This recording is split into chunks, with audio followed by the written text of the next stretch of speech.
tena, mama msimame tena, naomba watu tuwapigie makofi. Mama na baba tuwapigie makofi mazito sana.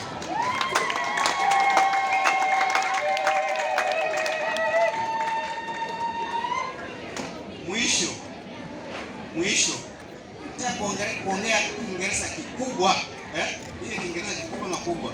Ndio unasemaje? Kubwa ama kikubwa?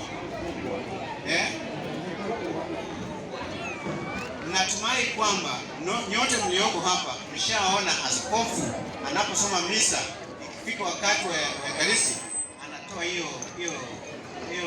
inaitwa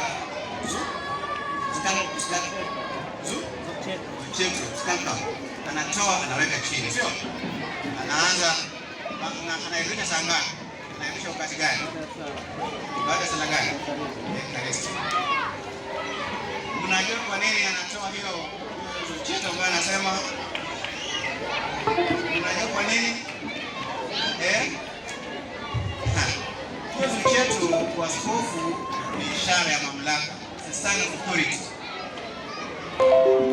Lakini sasa askofu anapokuwa altarini pale, anapoadhimisha misa, inafika wakati ambapo yeye kama askofu sasa sio askofu tena, na yule mwenye anaadhimisha hiyo anachukua mamlaka. Yale maadhimisho anayofanya yanamfanya sasa askofu asiyo na mamlaka tena. Mwenye mamlaka yule ambaye anafanya nini? Maadhimisho, ambaye ni nani? Kristo.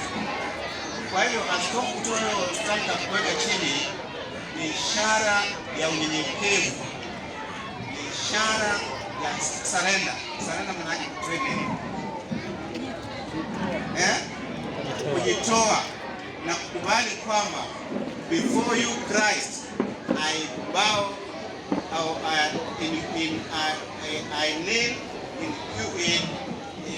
I bow in humble adoration. Sikika wa mtasikia kwa Kiswahili shida kwa. Na kwa hiyo Father Kimario, siku ya leo kuna mengi sana baba. Hata nikiongeza itakuwa ni. Sasa naomba uangalie hiyo zichetu ya askofu.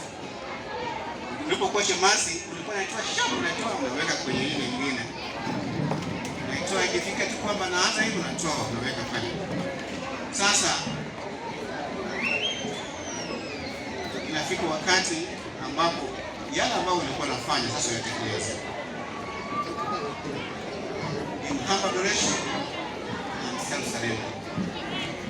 So, kwa kifupi, yani teolojia kali na ya ndani, lakini naomba niseme kwa ufupi.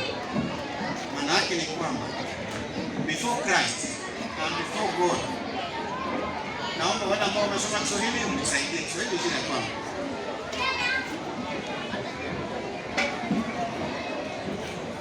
no position mbele ya Mwenyezi Mungu. Hakuna nafasi yoyote ambayo haiwezi katika cannot be bao unasema nafanya gani manake. So kwa yote baba ambao umesoma, ambao umefundishwa, ambao umefanya hiyo yote weka kwa mfuko. Kila ambacho kimebakia kitu kimoja kwako tu, ukijifunza how you can learn to bow for Jesus Christ. Mengine mengi itakuwa kutolewa hiyo wewe. Unaenda huko, unaenda kwa wachungaji, utaanza kujifunza jamii Mungu imisi ya mote. Hiyo ndio itakuwa kujifunza. Na pale ni mlima wachungaji Msigis Kalenjin, ambayo kila siku ya constant conflict. Kila mmoja anataka kuona sio iliyosoma, sio Kristo iliyosoma. Kila mmoja anataka kuona ni kitu kimoja tu, kwamba Mungu ni upendo. Basi hao wengine watakusikia. Na kama Mungu ni upendo, hiyo ndio tunafanya waache kupigana, waache kupigana ng'ombe wakipeleka huko Uganda. basi. Hayo mengine mengi, by the way, sio usisemi kwamba ulikosa kusoma biology, sio kwamba ulikosa kusoma philosophy, lakini sasa chusha biolojia na filosofia kwa maisha ya halisi.